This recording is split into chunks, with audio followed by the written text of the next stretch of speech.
secara ritual di dalam ibadah minggu seperti yang biasa kita lakukan itu adalah salah satu corak spiritualitas yang bisa kita kembangkan, tapi sayang sekali kalau kita bilang bahwa ketika satu corak spiritualitas itu tidak dapat diakomodir seperti yang terjadi sekarang, lalu kita mengatakan bahwa yang lain itu kurang beriman atau kurang religius gitu ya. Makanya di tengah kondisi wabah COVID sekarang ini kita mengisolasi diri, kita bisa jadikan ini kesempatan untuk mengenal corak spiritualitas yang lain yang selama ini tidak kita hayati.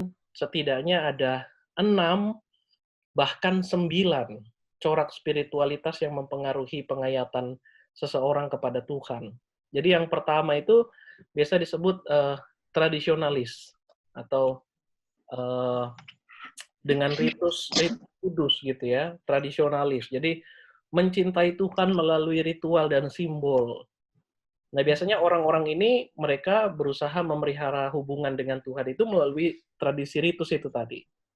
Nah, karena itu sebagian besar corak ibadah yang dilakukan para tradisionalis ini dilakukan di dalam ibadah, melibatkan ritual gitu ya. Karena mereka merasa dekat dengan Tuhan ketika mereka ikut serta di tengah-tengah ibadah itu. Tapi ada juga orang-orang yang disebut corak spiritualitas indrawi. Jadi mencintai Tuhan melalui sensing, melalui indranya. Jadi dia menghayati Tuhan melalui simbol, melalui warna, gambar. Jadi kalau GPIB itu termasuk ya. Jadi simbol warna kan ada warna liturgis, kalender liturgis gitu ya. Gambar, bentuk. Nah, karena itu ibadah di dalam ruang itu menjadi penting buat mereka karena ruang itu membuat mereka dekat dengan Tuhan. Tapi ada juga orang-orang yang disebut naturalis. Jadi mencintai Tuhan di luar, outdoors.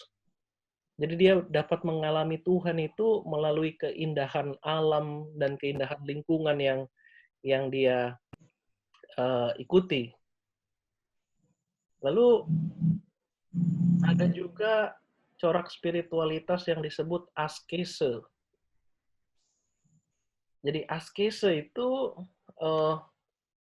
mencintai Tuhan dalam kesendirian dan kesederhanaan atau loving God in solitude and simplicity. Jadi seseorang itu berusaha menghayati kehadiran Tuhan dengan cara dia menyendiri, dia berdoa hening dalam kesendirian, dan biasanya diwujudkan misalnya melalui retreat. Makanya kita punya kegiatan retreat. Lalu doa waktu malam sendiri misalnya dengan disiplin ya, disiplin hidup spiritualitas yang sederhana. Puasa itu termasuk askese. Itu udah 4. Yang kelima, kontemplatif. Jadi ada juga istilahnya kontemplatif. Jadi mencintai Tuhan melalui apa ya? Adoration atau sesuatu yang menyentuh gitu hatinya. Nah, lalu dia di dalam kontemplasi itu dia menghayati Tuhan dalam ibadah yang hening, yang kontemplatif. Jadi merasa dekat dengan Tuhan, terinspirasi ketika dia merasa oh dia diam-diam Tuhan menyentuh hatinya. Nah, ini kontemplatif. Menghayati kesendirian dalam Tuhan, lalu dia meluangkan waktu untuk menikmati kehadiran Tuhan di dalam doa dengan duduk diam dan lain sebagainya. Tapi ada kontemplatif seperti itu. Ada juga yang antusias. Nah, ini yang keenam. Jadi antusias ini biasanya mencintai Tuhan dengan misteri dan perayaan. Jadi dengan sangat antusias. Dia menghayati Tuhan melalui ibadah-ibadah misalnya praise and worship. Yang gegap gempita penuh dengan tepuk tangan, penyembahan, lompat-lompat, tarian, dan lain sebagainya ya. Jadi merasa dekat dengan Tuhan itu saat hatinya itu terangkat kepada Tuhan melalui ibadah itu, ibadah yang sangat antusias itu. Dan semuanya ini mengarah kepada hubungan dengan Tuhan yang menurut dia dapat dilalui dengan antusiasme itu tadi. Lalu ada juga yang corak spiritualitasnya itu intelektual. Jadi saya pun masuk salah satu dari ini. Jadi mencintai Tuhan melalui pikiran. Jadi menghayati Tuhan itu dengan mempelajari hal-hal baru tentang teologi atau bicara tentang, Tuhan gitu ya. Jadi sangat dekat dengan Tuhan ketika kita belajar, membaca, berdiskusi, berdialog tentang Tuhan gitu ya. Jadi intelektual. Tapi yang kedelapan ada juga yang disebut pemerhati atau pelawat.